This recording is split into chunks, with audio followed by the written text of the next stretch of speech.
রাজা সুদখোর মোল্লা ইউনুস বাংলাদেশে করছে, একইভাবে এখানে মমতা ব্যানার্জি এবং তার দল সেই কাজ করছে। আমরা বিজনেস অ্যান্ড রুলস অনুযায়ী অ্যাডজর্নমেন্ট মোশন এনেছিলেন আমাদের মহিলা সদস্যরা। তারা ইতিমধ্যে আপনাদের কাছে সবিস্তারে বলেছেন। আমরা দাবি করেছিলাম মা সরস্বতী দেবীর আরাধনায় এবারে যে নজিরবিহীন জিহাদি হামলা, তৃণমূলের পরিচিত মুসলিম নেতাদের দ্বারা হামলা,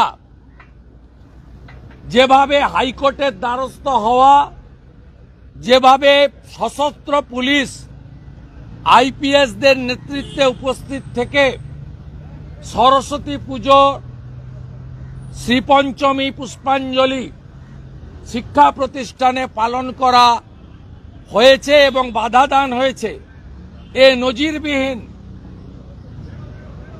আমরা কোনো ইতিহাস থেকে পাই না যে 47-এর আগে ব্রিটিশরা এটা করেছিলেন। আমরা ব্রিটিশদের সময়ে বহরমপুর সেন্ট্রাল জেলে সরস্বতী পুজো বন্ধের ফতোয়া নেতাজি সুভাষচন্দ্র বসু অগ্রাহ্য করে পুজো করার কথা ইতিহাসে বইতে পড়েছি।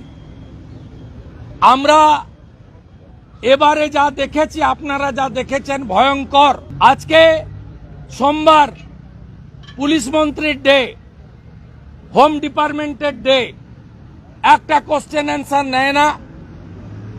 গত 4.5 বছরের অধিক, মে মাসে 5 বছর হবে, 4 বছর হবে, একদিনও পুলিশ মন্ত্রী তথা স্বরাষ্ট্রমন্ত্রীকে, আগে বৃহস্পতিবার ছিল আসেননি, এখন সোমবার, আজকে আসেননি।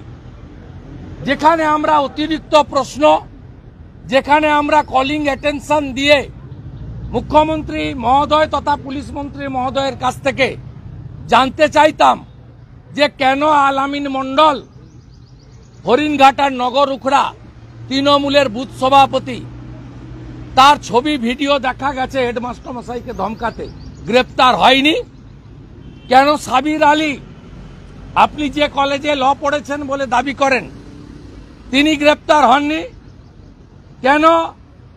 একাধিক বিদ্যালয়ে প্রধান শিক্ষকরা অন্য ধর্ম মানেন বলে তারা বলেছেন সরকারি নির্দেশ নেই, ফান্ড নেই, পুজো করব না। আমরা সে প্রশ্ন করার সুযোগ আমাদের নেই। মাননীয় অগ্নিমিত্রা পাল মহোদয়কে অ্যাডজর্নমেন্ট মোশনের কাটছাট করে কয়েকটা লাইন পড়তে দেওয়া হয়েছে। পড়তে দেওয়ার পরে হাউস অ্যাডজর্ন করা হয়নি। আমরা বিজেপির আজকে যারা ছিলাম সেই বিধায়করা আমাদের রীতিনীতি অনুযায়ী বিক্ষোভ করেছি।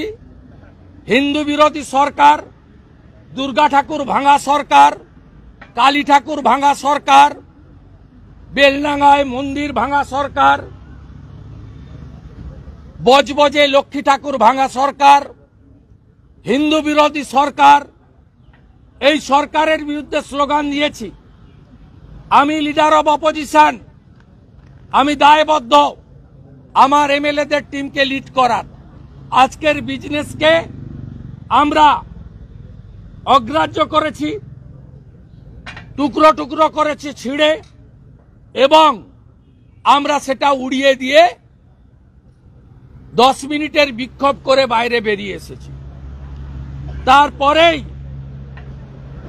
আমরা যখন বিক্ষোভ বাইরে করছি, তখন আগে থেকে সাজানো প্লট অনুযায়ী বিরোধী দলনেতাকে টার্গেট করে, অন্যান্য বিজেপির যারা সোচ্চার এমএলএ থাকেন তাদের টার্গেট করে, যারা কোশ্চেন অ্যান্সারে ডিবেটে ভালো পার্টিসিপেট করেন তাদের টার্গেট করে, বিধানসভায় উপস্থিত না থাকা সত্ত্বেও বিশ্বনাথ কারককে সাসপেন্ড করেন। আর যিনি মুভার, যিনি তার আসন থেকে প্রতিবাদ করছিলেন। আমি ওয়েলে নেমেছি, কিন্তু বঙ্কিম ঘোষ বা অগ্নিমিত্রা পাল ওয়েলে নামেনি, তাদেরকেও সাসপেন্ড করা হয়েছে।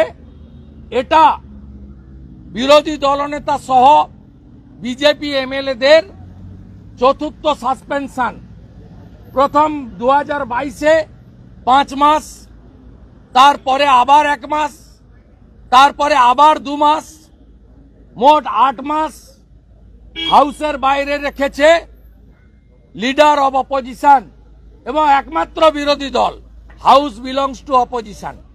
এবারেও কালকে মুখ্যমন্ত্রী যেহেতু রাজ্যপালের ভাষণের উপর বক্তৃতায় বক্তব্য রাখবেন, তাই বিরোধী দলনেতা সহ বিজেপির অন্য 3 এমএলএকে বাইরে রাখা হলো, যাতে মুখ্যমন্ত্রী নির্দ্বিধায় কালকে ফাঁকা মাঠে বক্তৃতা করতে পারেন।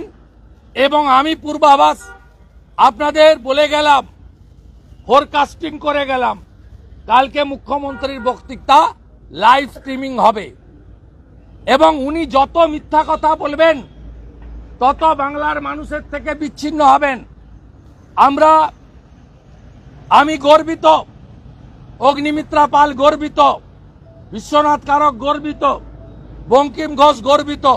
তার কারণ আমরা হিন্দুদের ভোটে জিতে এমএলএ হয়েছি, আমরা মুসলমানের ভোটে জিতে এমএলএ হইনি। আমরা বিজেপির এমএলএ এমপিরা হিন্দু এবং জনজাতিদের ভোটে জেতা এমএলএ। হিন্দুদের জন্য বলতে গিয়ে আমাকে 1 মাস বাইরে রেখেছে। সরস্বতী পুজো তার বাধাদানের বিরুদ্ধে বলতে গিয়ে আমাকে বাইরে রেখেছে। আমি গর্বিত, আমি হিন্দুর ছেলে, আমি সনাতনী, আমি হিন্দুস্তানে থাকি। আমাকে হিন্দুরা নন্দীগ্রামে জিতিয়ে মমতা ব্যানার্জিকে হারিয়েছে। আমি আজকে গর্বিত যে হিন্দুদের জন্য, মা সরস্বতীর জন্য, বাগদেবীর জন্য, শ্বেত শুভ্র দেবীর জন্য শ্রী পঞ্চমী পালনে শিক্ষা প্রতিষ্ঠানে সাবির আলী আল আমিন মন্ডলদের বাধা দানের জন্য আমাকে এবং আমার 3 সহকর্মীকে 1 মাস বিধানসভার বাইরে রেখেছে। আমরা খুশি। আমরা সিদ্ধান্ত নিয়েছি যে লিডার অব দি হাউস বাইরে থাকলে, লিডার অব দি অপোজিশন বাইরে থাকলে, লিডার অব দি হাউস যখন যখন অ্যাসেম্বলিতে থাকবে, যেদিন আসবে, সেদিন বিরোধী দল বিজেপি মুখ্যমন্ত্রীকে, তাকে আমরা হাউসে বয়কট করব। আগামীকাল মুখ্যমন্ত্রী আসবেন, হাউসে বিজেপি কালকে থাকবে না, কিন্তু বাড়িতেও থাকবে না। বিধানসভার গেটে আগামীকাল বেলা 12টা থেকে বিধানসভার কালকের আলোচনা শেষ না হওয়া পর্যন্ত আমরা ধর্ণা প্রদর্শন দেব। আগামীকাল বিধানসভা থেকে আমি লাইভে আমার যে বক্তব্য কাল বিধানসভায় দেওয়ার কথা, আমি লাইভে বক্তৃতা করব। বাংলার জনগণ যত সংখ্যায় মুখ্যমন্ত্রীর লাইভ দেখবেন, তার থেকে 10 গুণ সংখ্যায় আপনাদের বিরোধী দলনেতার কথা আপনারা দয়া করে শুনবেন।